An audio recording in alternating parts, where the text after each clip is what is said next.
हैं? मुझे नहीं लगता है कड़वाहट है। सुनील सिंह जी ने जो बयान दिया उस पर माननीय मुख्यमंत्री बोल रहे थे, तेजस्वी जी बगल में बैठे थे, और जब सुनील सिंह कुछ बोलने के लिए उठे कि मैं नहीं गया अमित शाह में, तो तेजस्वी जी उठ के उनको मना भी किया कि आप बैठिए, कोशिश करें। इसलिए हम लोग को एकजुट रहना है, सदन के अंदर भी और सदन के बाहर भी और मीडिया में भी। नहीं तो मीडिया लोग क्या हैं कि वो मोदी जी के बहुत सारे चैनल बड़ा ये नहीं उन्होंने कहा। ये उन्होंने कहा कि बीजेपी से बच के रहिए। ये लोग जो महाराष्ट्र में काम किए हैं और जगह जो काम कर रहे हैं, यहाँ बिहार में करने को।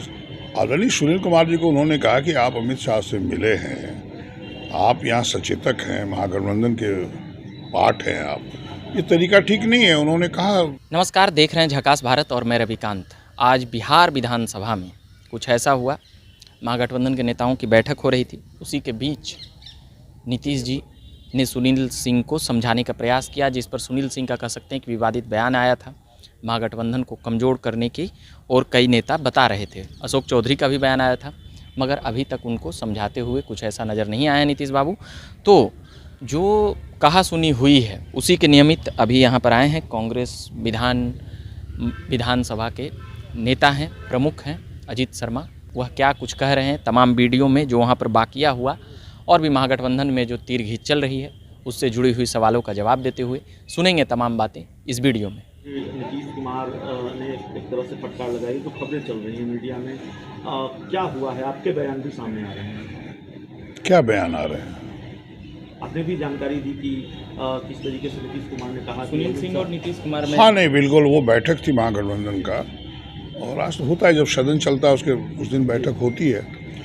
आदरणीय सुनील कुमार जी को उन्होंने कहा कि आप अमित शाह से मिले हैं, आप यहाँ सचेतक हैं, महागठबंधन के पार्ट हैं आप, ये तरीका ठीक नहीं है। उन्होंने कहा, जो स्पीच दे रहे थे उसमें उन्होंने कहा है, तो सुनील जी ने कहा है कि नहीं मैं कहीं नहीं गया हूँ मिलने के लिए, तो इन्होंने कहा कि नहीं मैं जानता हूँ कि आप गए हैं, यही बातें हुई।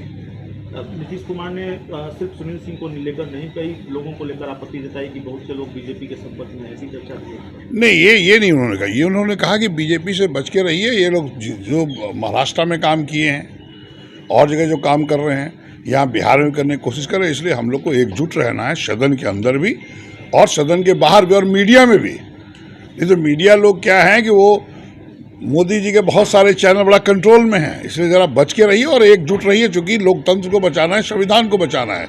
2024 में बीजेपी को सफाया करना है। क्या इस बात की चर्चा भी इस बैठक में हुई कि जिस तरीके से जमीन के बदले नौकरी मामले में तेजस्वी यादव चार्ज शीटेड हो गए हैं और बीजेपी दबाव बना रही है कि उनको बर्खास्त किया जाए, उनसे इस्तीफा लिया जाए, इसको लेकर भी कोई रणनीति बनी इस बैठक में? नहीं, रणनीति कुछ नहीं बनी। आदरणीय तेजस्वी यादव जी ने कहा कि चार्जशीट की आज कोई नई बात नहीं है। जब आदरणीय मुख्यमंत्री जी ने भी कहा कि जिस तरह से भारतीय जनता पार्टी सदन के अंदर आज पहला दिन था और वहाँ भी कहती है कि इस्तीफा दो, तो आदरणीय तेजस्वी यादव जी ने कहा है कि पहले भी चार्जशीट हुआ है और मेरा जिसमें उम्र था, मेरा उम्र 1989 में मैंने पैदा लिया और हमारे पिताजी 2004 से 2009 में मंत्री रहे हैं, मैं उसमें क्रिकेट खेलता था।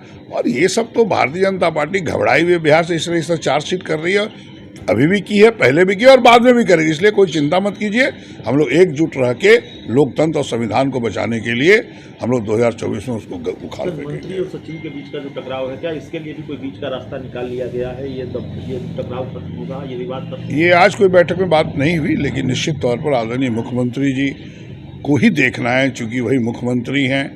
चाहे वो मंत्री और किसी प्रधान सचिव के बीच का कोई टकराव हो, निश्चित तौर पर मंत्री जनता के द्वारा चुने हुए होते हैं, उनको बहुत सी मजबूरियां भी होती है, जनता का काम करना पड़ता है, वर्कर्स का काम करना पड़ता है, एमएलए का काम करना पड़ता है। तो हम आग्रह किया था और उसमें भी आज भी करेंगे कि पदाधिकारी को भी मंत्री की बात सुन के दोनों मिलजुल के बिहार का विकास करना चाहिए। इसको कैसे देखते हैं सर कि एक पार्टी मतलब नीतीश जी का जदयू आरजेडी में थोड़ी सी कड़वाहट नजर आ रही है, इसको कितना सही मानते हैं? मुझे नहीं लगता है कड़वाहट है। सुनील सिंह जी ने जो बयान दिया उस पर माननीय मुख्यमंत्री बोल रहे थे, तेजस्वी जी बगल में बैठे थे, और जब सुनील सिंह कुछ बोलने के लिए उठे कि मैं नहीं गया अमित शाह में, तो तेजस्वी जी उठ के उनको मना भी किया कि आप बैठिए, ठीक है। तो कोई कड़वाहट नहीं है, चूँकि अभी बिहार को और देश की जो राजनीति की स्थिति है, आपको 2 करोड़ युवकों को रोजगार प्रत्येक वर्ष रोजगार देने की बात नरेंद्र मोदी जी ने कहा था, एक भी युवक को नहीं मिला। महंगाई आकाश छू रहा है, हिंदू मुस्लिम की राजनीति करके देश को तोड़ने का चाहते हैं। तो इसलिए अभी हमको नहीं लगता है कि लोकतंत्र के हित में, संविधान को बचाने के लिए, देश को एकजुट रखने के लिए हमको नहीं लगता है कोई टकराव होगा। और हम उम्मीद करते हैं सभी लोग मिलजुल के 2024 में नरेंद्र मोदी जी भारतीय जनता पार्टी को गद्दी से उखाड़ फेंकने का काम करेंगे।